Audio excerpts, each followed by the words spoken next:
ഒരു മുൻവർഷ ചോദ്യം ശ്രദ്ധിച്ചേ. ഏത് ആക്ട് അനുസരിച്ചാണ് ഇന്ത്യയുടെ ഭരണം ഈസ്റ്റ് ഇന്ത്യ കമ്പനിയിൽ നിന്ന് ബ്രിട്ടീഷ് ഗവൺമെന്റ് ഏറ്റെടുത്തത്? ഓപ്ഷനിലേക്ക് വന്നാൽ option A regulating act, option B government of India act 1858, option C Pitt's India act, option D ഇവയൊന്നുമല്ല. ഏതാണ് ഉത്തരം? ഇവിടെ നിങ്ങളുടെ മനസ്സിൽ ഉത്തരം വന്നോ? ഏതാ ഉത്തരം? 1858 ഗവൺമെന്റ് ഓഫ് ഇന്ത്യ ആക്ട് ആണ് ഇതിന് ഉത്തരമായിട്ട് വരുന്നത്. Government of India act 1858.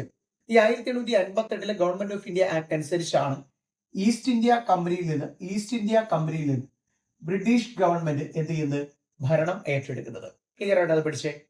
ഇനി act for the better government of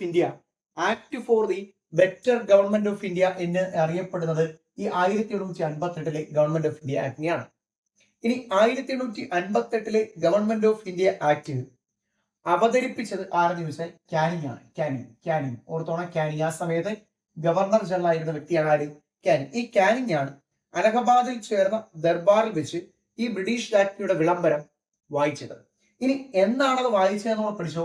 1858 November മാസം 1-ാം തീയതി. 1858 നവംബർ മാസം 1-ാം തീയതിയാണ് ഇത് വായിച്ചത്. ആരാ വായിച്ചത്? കാനിങ്ങ വായിച്ചത്. വായിച്ച തീയതി 1858 നവംബർ 1. ഇത്രയും കാര്യം ഓക്കെ അല്ലേ? സെറ്റാണ്. ഇനി ഈ ആക്ടിലൂടെ വന്ന ചില മാറ്റങ്ങൾ നമ്മൾ പഠിക്കാൻ പോകും.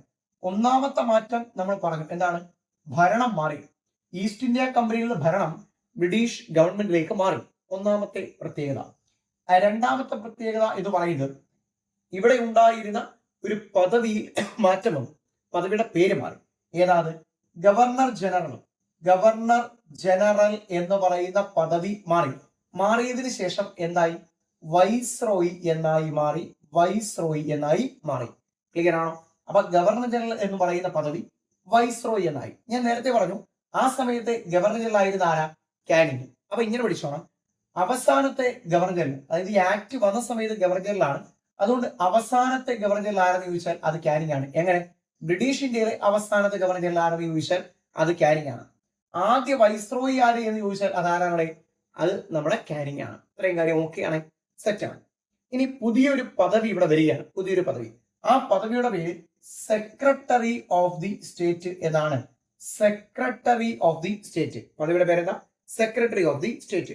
1858 ഗവൺമെന്റ് ഓഫ് ഇന്ത്യ ആക്ട് അനുസരിച്ചാണ് ഇവിടെ ഏത് പദവി വന്നത്? സെക്രട്ടറി ഓഫ് ദി സ്റ്റേറ്റ് എന്ന് പറയുന്ന പദവി വന്നത്. ഇനി ഈ സെക്രട്ടറി ഓഫ് ദി സ്റ്റേറ്റ് എന്ന് പറയുന്നത് ബ്രിട്ടീഷ് ക്യാബിനറ്റിലെ ഒരു അംഗമായിരിക്കും. ബ്രിട്ടീഷ് പാർലമെന്റിന് വേണ്ടി ആ ബ്രിട്ടീഷ് പാർലമെന്റിൽ ഇരുന്നുകൊണ്ട് ഇന്ത്യ ഭരിച്ചിരുന്ന ആളാണ് ആരെന്ന് പറയുന്നത്? സെക്രട്ടറി ഓഫ് ദി സ്റ്റേറ്റ് എന്ന് പറയുന്നത്. ഇത്രയും കാര്യം ഓക്കെയാണ്. ഇനി നമ്മളെല്ലാം നമുക്കറിയാവുന്നതാണ് 1848 ഒരു നിയമം നിങ്ങളുടെ മനസ്സിൽ വന്നോ? ഏതാണ്? ദത്തവകാശ നിരോധന നിയമം.